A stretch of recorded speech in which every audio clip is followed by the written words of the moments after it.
Finly is a debt capital management software that I wish I had during my private credit days.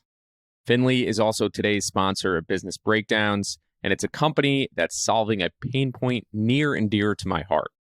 In my credit days, we spent way too much time coordinating diligence trackers, the internal versions, the external versions, the banker versions, and our borrower management operations always felt like they were the same as they probably were in 1996.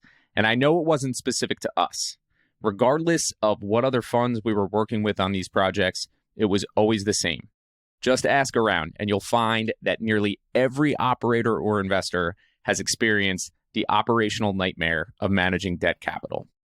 The reason: most corporate loans come with hundreds, if not thousands, of pages of reporting requirements and gotchas. And historically, there's been no way to avoid the tedious back and forth of lender-borrower interactions. Finly translates these unstructured credit agreements into code. It puts every party on the same page, and then it streamlines the credit management lifecycle. So you can think about covenant reporting, interest and fee tracking, portfolio analysis. If you have a revolving credit facility, the ability to borrow, all of this is sped up. Borrowers like Ramp and Innova rely on Finly to track and automate reporting requirements for hundreds of millions of dollars in debt capital. And then you have lenders like Trinity Capital, Valley Bank using Finly as a command center for debt capital data, workflows, and analysis across all their transactions. So that's going to include fund finance, securities-based lending, syndicated loans, the full gamut. So if you are on either side of the table here, you can learn more and request your demo today at finleycms.com. This is Business Breakdowns. Business Breakdowns is a series of conversations with investors and operators diving deep into a single business. For each business, we explore its history, its business model, its competitive advantages, and what makes it tick.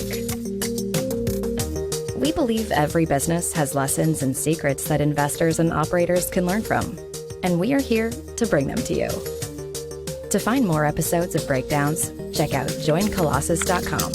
All opinions expressed by hosts and podcast guests are solely their own opinions. Hosts, podcast guests, their employers, or affiliates may maintain positions in the securities discussed in this podcast. This podcast is for informational purposes only and should not be relied upon as a basis for investment decisions. This is Matt Russell, and this is the second episode of our multi-part series on the video game console market. If you've yet to listen to episode 1, Sia Kamalie is a founder and fund manager at Skycatcher.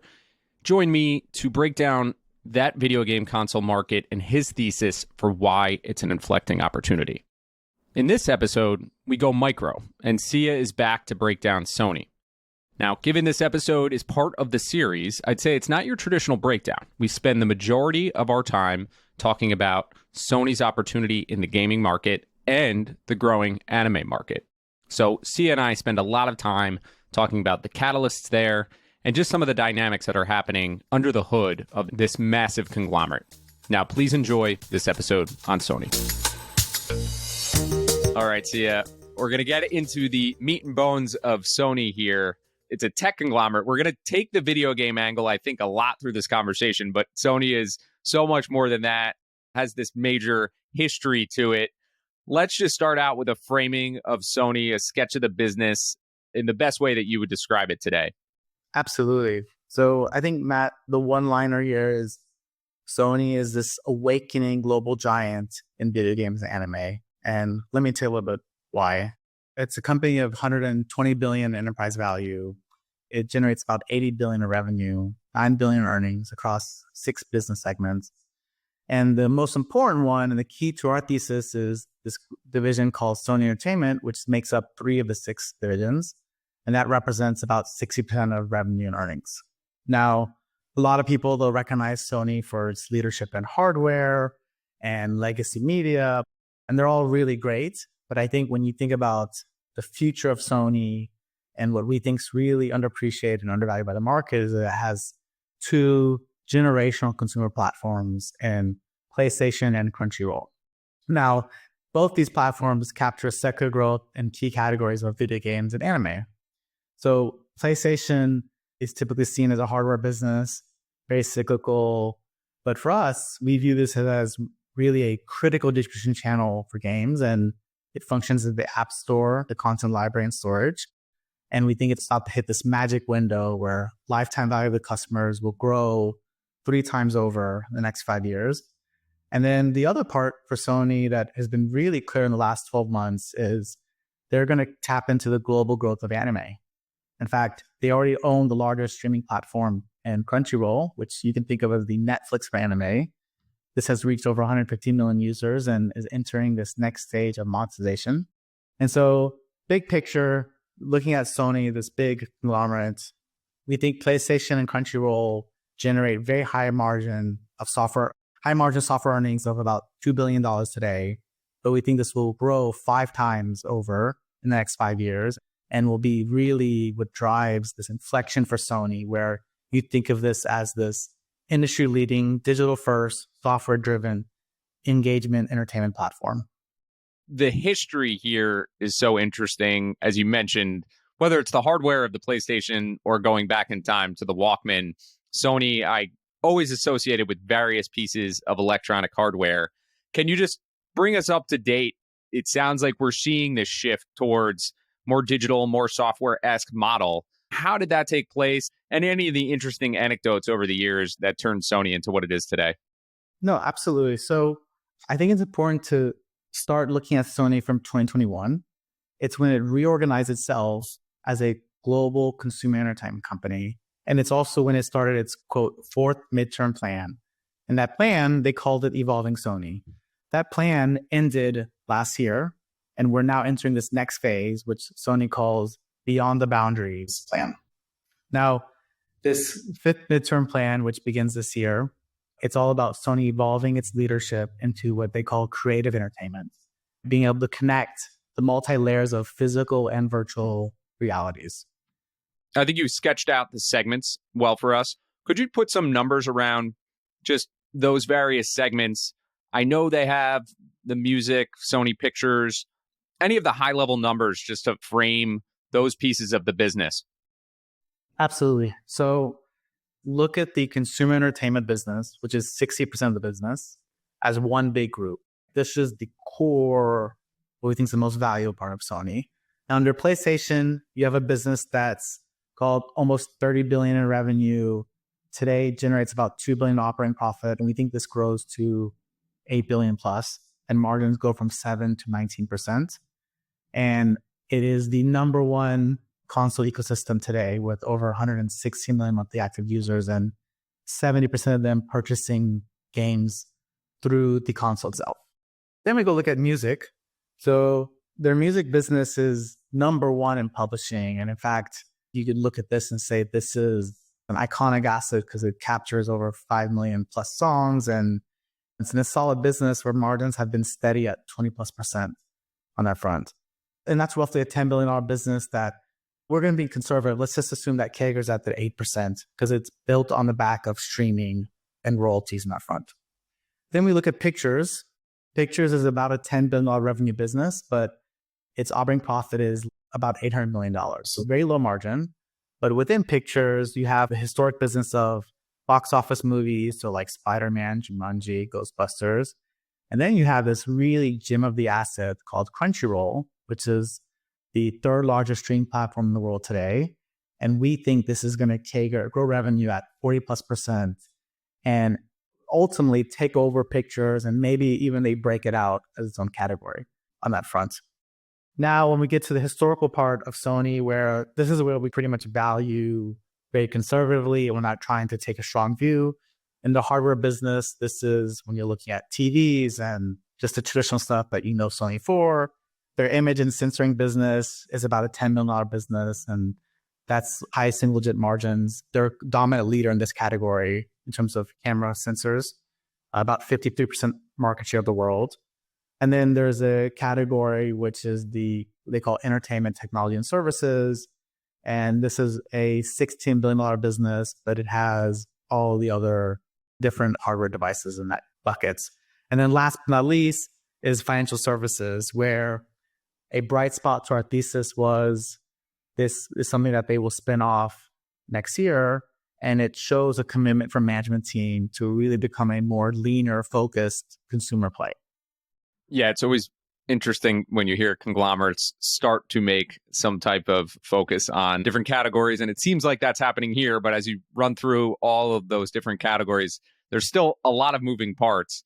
I want to get into the Sony pictures a little bit and that Crunchyroll theme. I do have to mention the book, The Big Picture on the Sony Pictures hack, was one of the more interesting things that I've read in recent years. And it's just been so interesting to see how they've dealt with all of the shifts in movies, with theaters, with streaming, and adjusted their business as such. But there's not much talk about Crunchyroll in there, and it's a name I'm familiar with, but I don't have too much detail on it. So you mentioned it's a massive anime audience. Just go into a little bit more detail in terms of what that looks like from a financial perspective and what the actual business is and business model is there. Yeah, absolutely. So going back to this 2021, Sony went and consolidated the anime streaming platforms. They bought a few players and they rolled it up into this business called Crunchyroll. And with that, they basically own the market and live streaming of anime content. Now, let me take even a step further back. Anime is one of those categories that's been in secular growth. But what's interesting is the tipping point of the industry has grown outside of Japan for the first time in domestic Japan. And it's about a $30 billion industry. Most of it's in merchandise.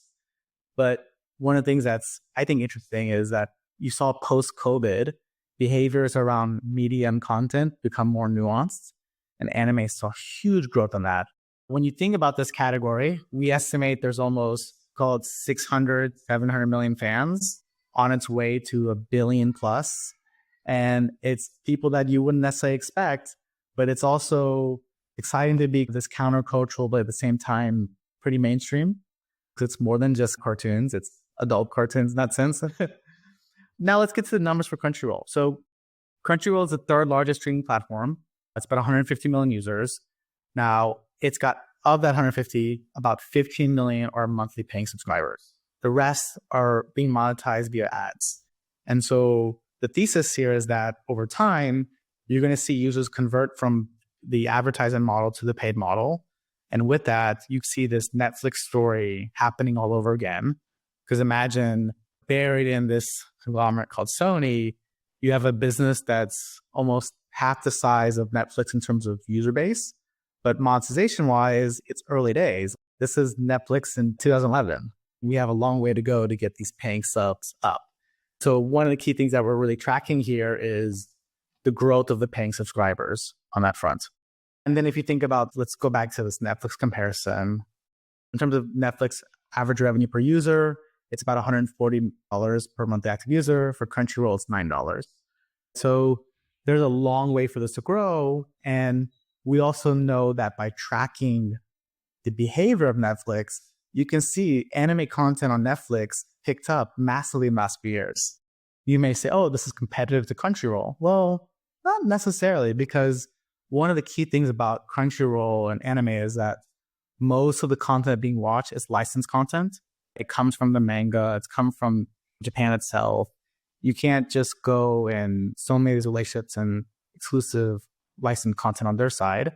And Netflix has tried into this category by doing their own originals and to some extent, but nowhere near the success of major anime IPs like Naruto or Dragon Ball Z, etc. It's very interesting because I think Sony was the poster child for not going down the path that Disney and Paramount and so many others went down, where they chased the streaming app themselves to compete with Netflix idea. They were happy to license things, yet they do have this business inside the company that's doing just that. So there's some thoughtfulness around it and just interesting to hear.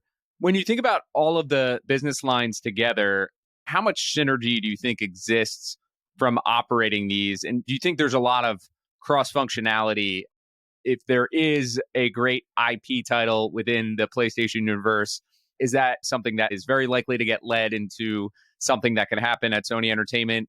Is that part of the thesis at all, or just anything around the culture with those synergies and that collaboration in mind? Yeah, I think one thing that and this is more unique to the Japanese gaming companies, is they've all been building transmedia IP. What I mean by that is it's building IP across multiple channels. So whether it's games, books, movies, merch, that's something that you don't really see done anywhere else as well.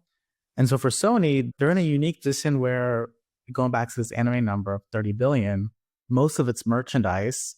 And the video game part of it is not actually tapped into as much as we think. And if you look at the overlap of people who love anime and people who play video games, it's actually very high. And so you wonder yourself, why isn't there more monetization happening on the games front? Because that's actually a really great place to monetize. Well, there is this company called Bandai Namco that is doing this, and they have a strong hold on top anime IP and games.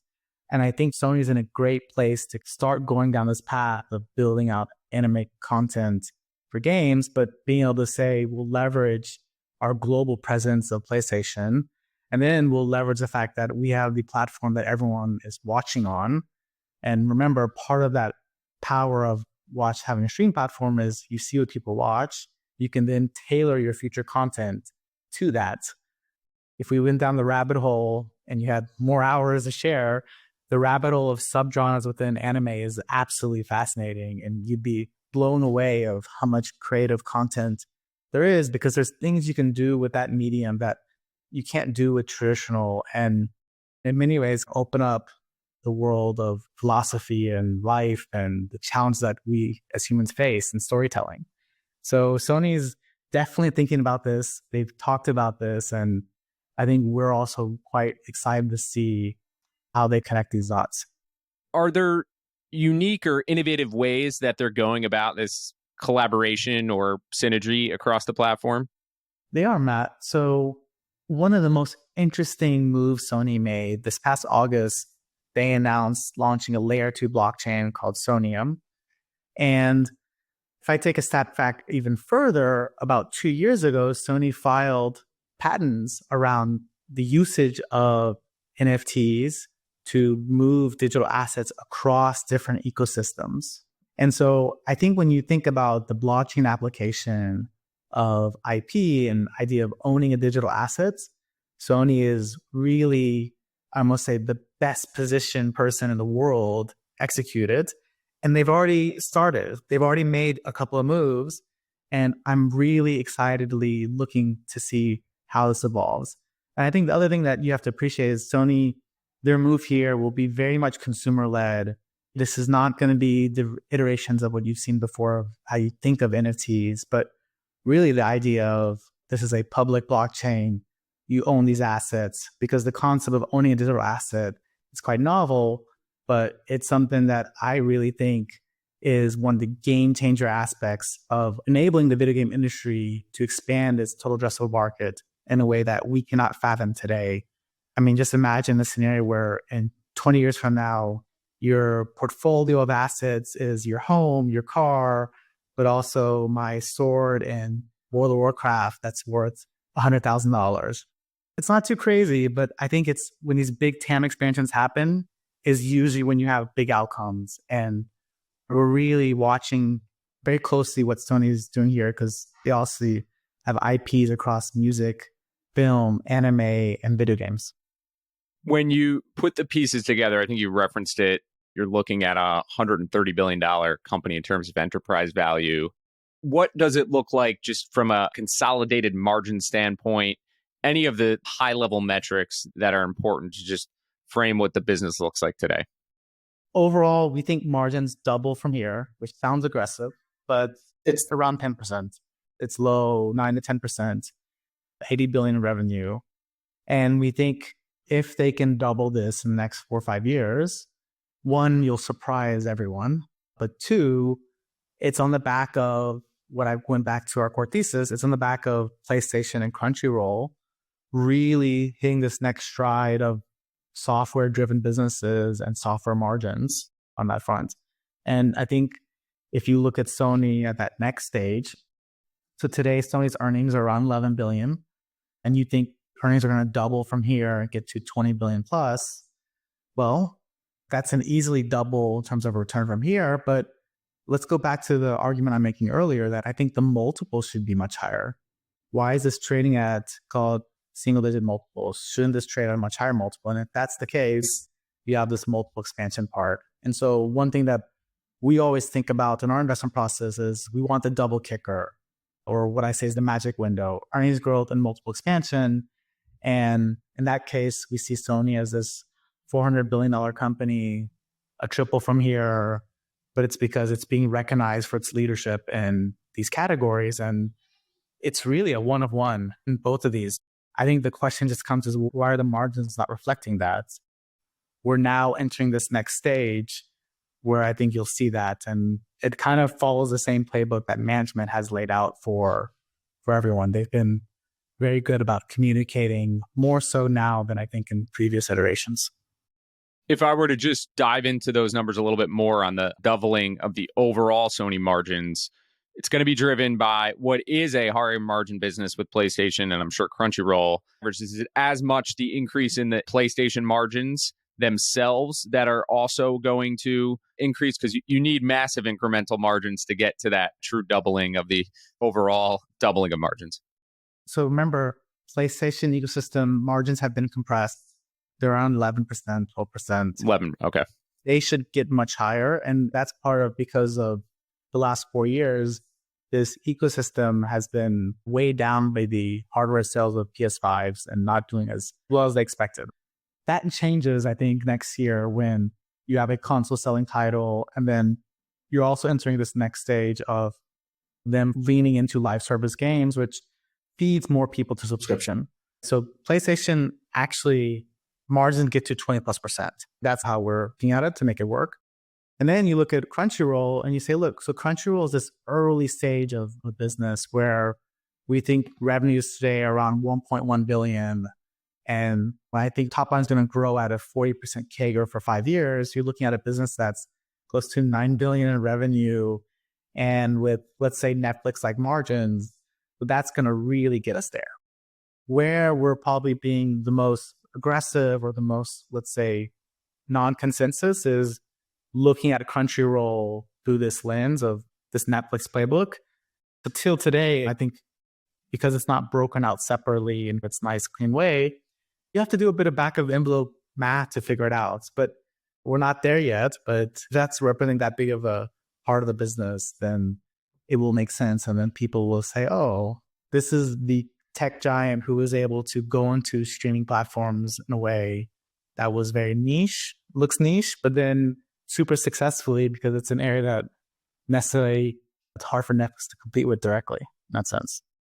For the Crunchyroll thesis, just in terms of that evolving and playing out over time, how much do you hear the company talk about it, if at all? And just the timeline for something like that. As you mentioned, substantial growth, but still at $1 billion, even with 40% revenue growth, showing up in an $80 billion revenue business, it's going to take some time before it feels like that really moves the needle. So what do you think the timeline looks like for that to really become a meaningful piece of the business? And are you hearing it from the management team that could be a possibility or a focus for them? Never known any management teams to give very loose guidance like that. Certainly not that. Yeah, I guess how much does Crunchyroll just come up in the conversation? They've definitely communicated we're going to focus on anime. I think the question just becomes is how big of an opportunity? What does it mean for the overall? Too soon. Yep. That's something that we're willing to step out and be a little bold and say, well, based on what I know today, let's be a little visionary, because if you ever think about these big outsized returns, they never come from thinking in a linear way. You have to think directionally, am I right? And then more importantly, is there accelerating growth here? And we think all those pieces are here. And it's a story that's not getting a lot of talk about, but next year will be an important year for it because there's a bunch of events happening in terms of anime next year. Yep, that makes total sense. And yeah, just given the size and where it is today, it's hard for management to spend a lot of time on that when they have the rest of the business. What would you say are their key areas of focus when you hear them? Does it tend to align with the way that you see, especially in terms of the video game business, the console business, how much of the focus seems to be pointed in that direction, both from the management team, from investors, versus other initiatives within the business. Sometimes these can be challenging because conglomerates can have problem childs or different focus areas when there are crown jewels sitting inside. So what does that look like for Sony? Yeah, I think if I didn't feel like they were not focused on the right things, we wouldn't be having this conversation. I do feel like the management team really gets it from that, but you're also moving this big tanker, 800-pound gorilla. And so what happens in the hardware segment, what happens in the chip segment? When you look at Sony, it was basically, for us, it was building 6 different businesses in one, and then seeing, okay, well, the ones that matter, the one that the management teams want to go towards, it's clearly entertainment. They have clearly focused that. And then where they've spent a lot of their messaging, which it's not fully grasped by us, this idea of creative entertainment technologies, because they are a leader in the picture sensors, and obviously they have an investment and partnership in Epic Games. They see this world where they've got this huge, unique position of capturing the physical world, right, through cameras, and at the same time, and tooling, at the same time, creating content, and then looking at their distribution channels. They own the gaming distribution channel to PlayStation, and now they already have this distribution channel through anime. So I think this next iteration is like, how do we connect these dots? So Sony Music, incredible asset. Like, it's really a time capsule of human songs, the greatest songs. A great business too. But what's interesting is when they sign up new artists, a lot of these artists say, look, we want to do a concert and a video game. And they've done it. They were the pioneer in terms of doing concerts in Fortnite. And I look at that and I say, what music publisher can give you that kind of access? There's unique moats and there's unique relationships that Sony has. If you put it all together, you're like, wow, this is a real one of one. And the management team sees it and gets it.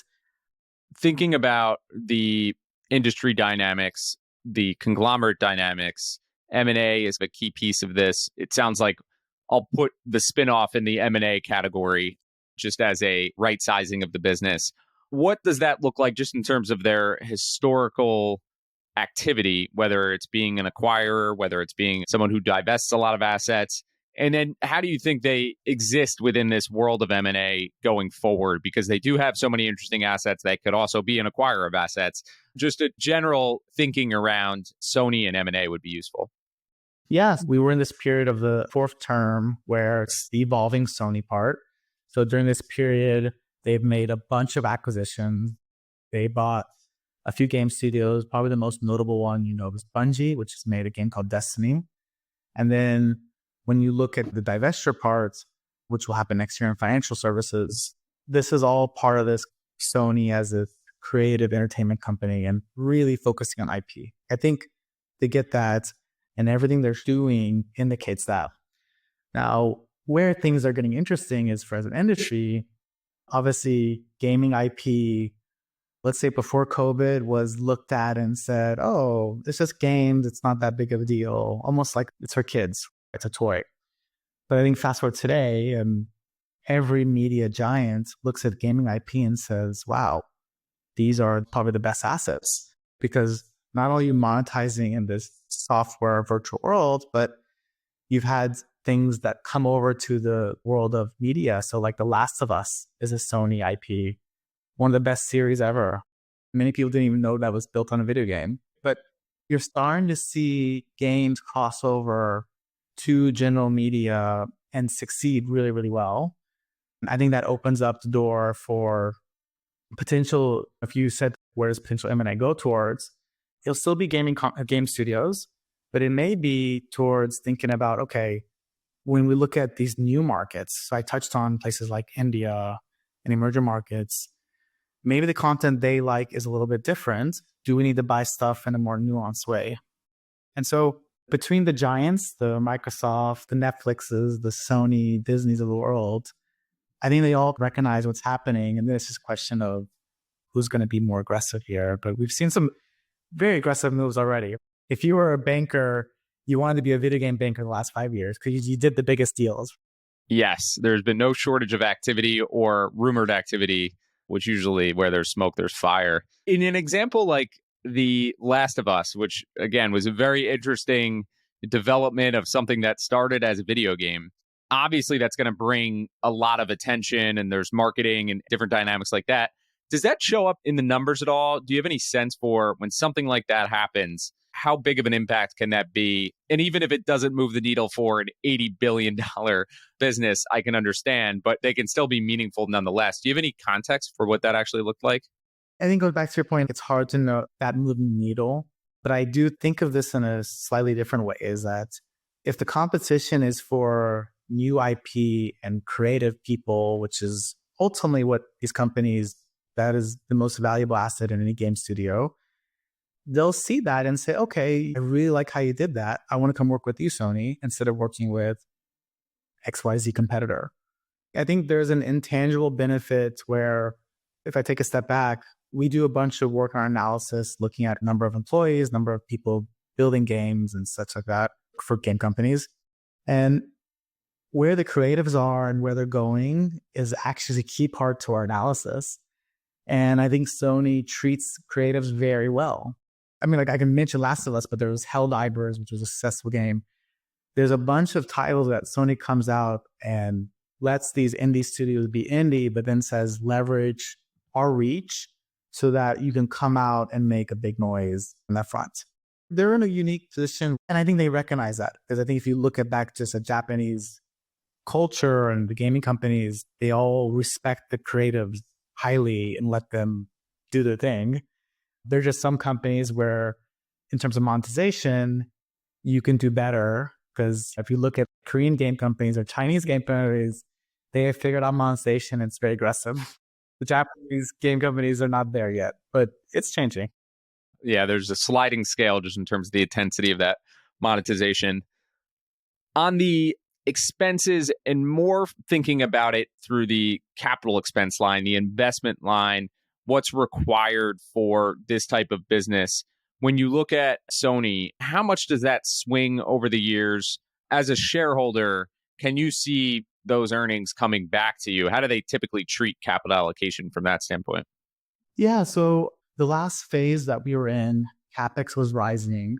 And we're now entering this next phase where management teams communicate that CapEx will start coming down with the revenues accelerating because a lot of the investments that they want to make have been made. And so I think we're going to enter a period where Sony has done selective buybacks, and this next phase could be one of those periods in that sense.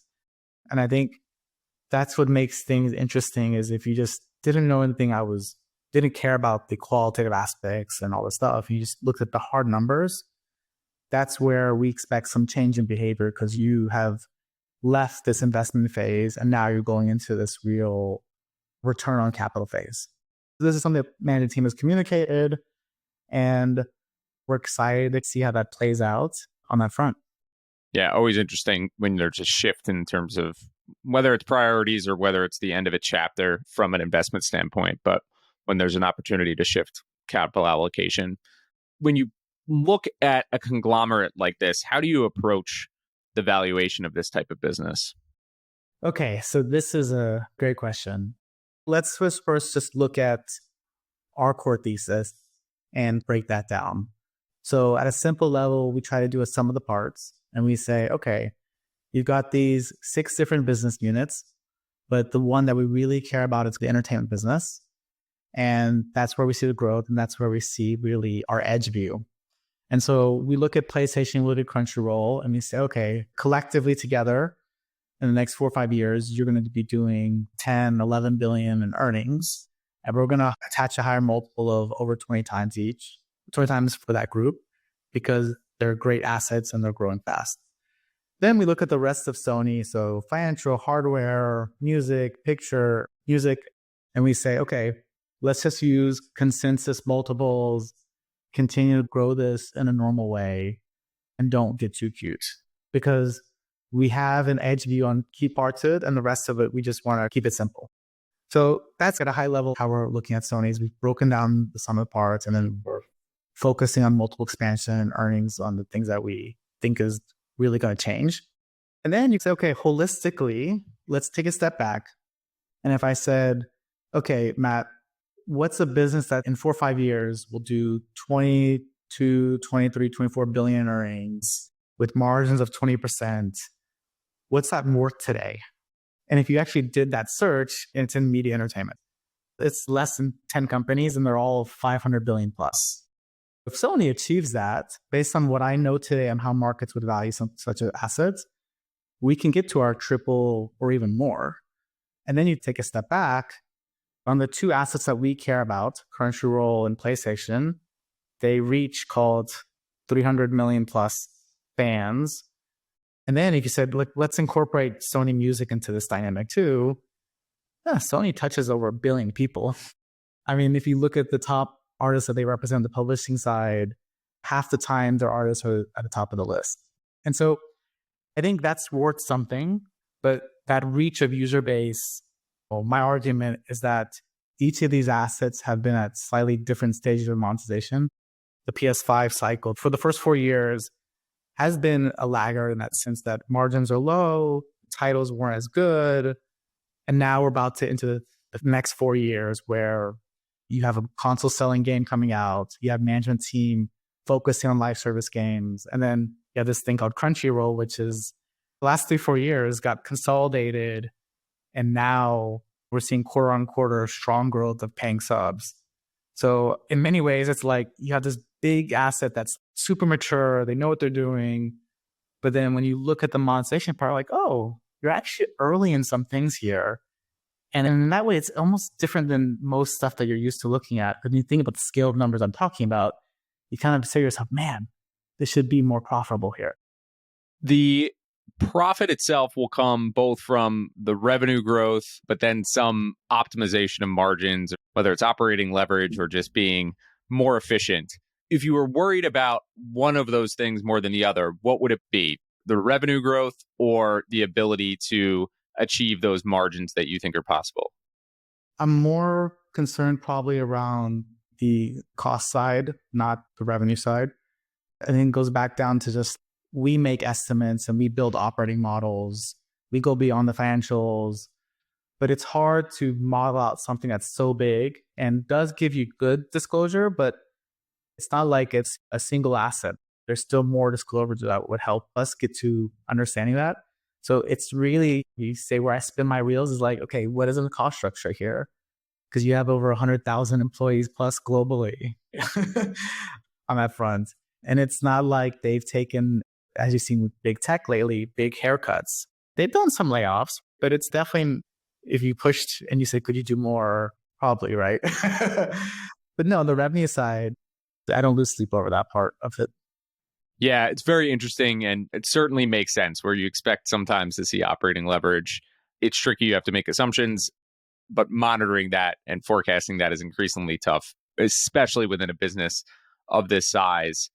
When you look back over history, were there periods of time where the margin profile of Sony was substantially higher? Was it in the mid-teens at any point? Was there a precedent to look at where they have operated in that space? And where I'm going is sometimes you have companies that get stuck in their ways or they have a single way of operating, which could be tough to break out of, but I'm not sure if there's any history here on that. Yeah, you can go back pretty far, Matt, and realistically, margins have always been low single digits. And we are now entering this next phase of, let's say, the mid-teens. The one part when the margins expanded was obviously post-COVID, where it really expanded. But I think every company that was in games saw that big boost. So if you ask me, it's like, if you look back in time, margins, there's been periods where it's like 4 or 5%, and then you get to 10%, and then you go back down. I'm really arguing this next stage is the new norm should be closer to that 20%. If we get there, then the multiple will take care of itself, and people will look at this asset and say, wow, this is now running at a next level in terms of speed. Just thinking about the gaming business and PlayStation itself, that thesis, I think we know Grand Theft Auto's importance to the sale of the console. What other titles do you think really stand out? Are there other pieces of that business that you think are really important to monitor, and whether it's their crown jewels or they're just important inflections, titles that really have your eye within that business? Actually, I would just take a step back and say, when you look at the console market, the part that's not getting enough talk is the emerging market story. China and India. When you look at that market and you say, wow, there's only 20 million console gamers in China out of 600 million, we can grow a lot there. And then you look at a market like India, where for the first time, PlayStation is dominant in India. There's no one even close there. But it's a $200 million market for them, which is a drop in the bucket. But for the first time, it grew 50% year over year. And it's less than 1 million people on consoles in India. And I said to myself, wow, so gaming in India is about a 500 million market, 3 billion total, pretty much all mobile gaming. In my mind, what's missing, or what you need to think about that potentially surprise you over 10 years will be these markets that were not console markets come up. But then it goes back to, well, it's because of the rise of the middle class in these countries. Now, China has its own different dynamics, which we can talk about, but the India story is very clear in my mind where that's going on that front. And then I do think Sony recognizes that because they have created focused effort in investing in IP in India and supporting the local gaming market on that front. Yeah, if you were to dive a layer deeper in terms of what was the issue or why there isn't a bigger console market there today, is it the cost and the pricing of the console or the titles? It's cost. Every emerging market, remember, you have to have a TV and you're going to spend a couple $100 to buy a device to play a game. No, that's too much of an ask. That's why console market was pretty much in North America and Europe on that front. And so console, if you think about it, it's the user-based part hasn't grown as fast, but I think that can change if the emerging market story picks up on that front. And the other thing to remember is that within the developed markets, within the US, I think console grows because spend power of gamers increases materially. So to give you some thought process about how that looks like, you have games that are just starting to incorporate live service in a way that they didn't in the past. We're still early innings of that model of in-game purchase being explored. And then you also have a millennial gamer like myself, where we're entering our 40s and our spending power is only getting higher. But with that, gaming is probably the most value for money in terms of time spent. And we're showing that love by going to watch shows like Last of Us and then buying merch. It's an exciting time on that front of what it means for being a developed market gamer. Yeah, the world of IP is fascinating, and it's interesting to see how the video game world has evolved around a lot of that IP, especially recently. When you think about the risks associated with Sony, what stands out the most to you, whether it's the thesis specifically or just Sony more broadly? There's a couple ways you can look at the risk here. So I think at a conglomerate level, if the capital intensity of the other hardware segments, if that surprises us, then that's a risk. And you got to remember the chip sector, the image sensors business, where they're dominant in, it's concentrated within a few customers. And that's a big business. That's $10 billion plus. So you do have this other part of the business that it's very hard for us to forecast. And that would surprise us at the conglomerate level, because what if we're right about this, but then we're wrong about this? That's there. And then if you think about our gaming console thesis part, the biggest risk that I think why many play devil's advocate is the idea of streaming of video games. So streaming it directly to your TV, you don't need a console for it. And my answer to that risk and concern is really just saying, well, if you don't have the IPs, it doesn't really matter, because the IP is the key part to the lock-in to these ecosystems. And then the console is more than just this thing that you play. It's actually where you store all your games. The one player that I think could really change the game, literally, is potentially Netflix, because Netflix is installed on everyone's TV. They have tried to get into games. It's being well documented, but it's not there yet. And I think they're constantly evaluating that strategy, because Netflix competes with sleep and they compete with video game time. Yeah. So that's maybe the risk would be to our thesis at a conglomerate and a console thesis level. And then how would you evaluate management for Sony? I think it's one of those things that's evolving in Japan, well documented. But where would you put Sony's management just into the category of decision making and track record? Yeah, so I think since Mr. Yoshida took over as president, as CEO in 2018, this is when you really start to see this focus and shift of Sony towards here. And if you looked at kind of from 2018 onwards, and you looked at every materials that they put out, you could even see that it's becoming more and more of a focused message because they see what they're really great at. And it's definitely on content, it's definitely on IP. But I think if you talk to anyone off the street, they'll just think of hardware and TVs and Walkmans if you're in the past. And management team has put in a big effort around that. So I think they're doing a good job on that front. And where I think things get interesting is around the disclosure of a Crunchyroll, where people see, oh, buried in this conglomerate is this potentially massive business at Netflix scale. That gets kind of exciting. When you think about finding these undiscovered gems, there's a gem of business there in that sense. Yeah, fascinating. It's been an excellent pairing with your thesis. What would you say are the key lessons that stand out from studying Sony, from researching Sony, that you could potentially apply elsewhere as an investor, the cross takeaways from Sony?